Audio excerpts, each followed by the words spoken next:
Chennai Super Kings దిగ్గజ cricketer team India మాజీ captain Mahendra Singh Dhoni IPL retirement పై సోషల్ మీడియా వేదికగా జోరుగా చర్చ జరుగుతోంది.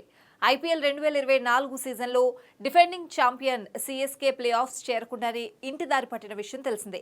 ప్లే ఆఫ్స్ చేరాలంటే తప్పక గెలవాల్సిన మ్యాచ్లో ఆర్సీబీ చేతిలో చెన్నై ఓటమి పాలైంది.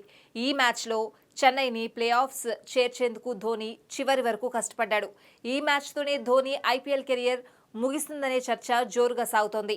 అయితే ఐపీఎల్ రిటైర్మెంట్ పై ధోని ఎలాంటి వ్యాఖ్యలు చేయలేదు. గత సీజన్లో మాత్రం చెన్నై వేదికగా సొంత అభిమానుల సమక్షంలో ఆటకు వీడ్కోలు పలుకుతానని చెప్పాడు.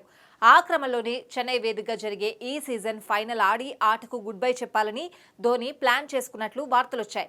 కానీ ఆర్సీబీ రూపంలో సీఎస్కేకు బిగ్ షాక్ తగలడంతో ధోని రిటైర్మెంట్ వ్యూహాలు దెబ్బతిన్నాయి. వచ్చే ఏడాది మెగావేలం జరగనున్న నేపథ్యంలో ధోని ఐపీఎల్లో కొనసాగడం కష్టంగా కనిపిస్తోంది.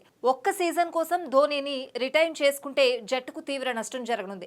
ఈ క్రమంలోనే ధోని ఐపీఎల్ కెరియర్ ముగిసిందనే అభిప్రాయం వ్యక్తమవుతోంది. ఈ క్రమంలో సీఎస్కే మేనేజ్మెంట్ ధోని రిటైర్మెంట్ కు సంబంధించి బిగ్ అప్డేట్ ఇచ్చింది. ఇప్పటివరకు అయితే ధోని రిటైర్మెంట్ గురించి ఎలాంటి సమాచారం ఇవ్వలేదని స్పష్టం చేసింది. అతను వచ్చే సీజన్ కూడా ఆడాలని తాము కోరుకుంటున్నామని పేర్కొంది.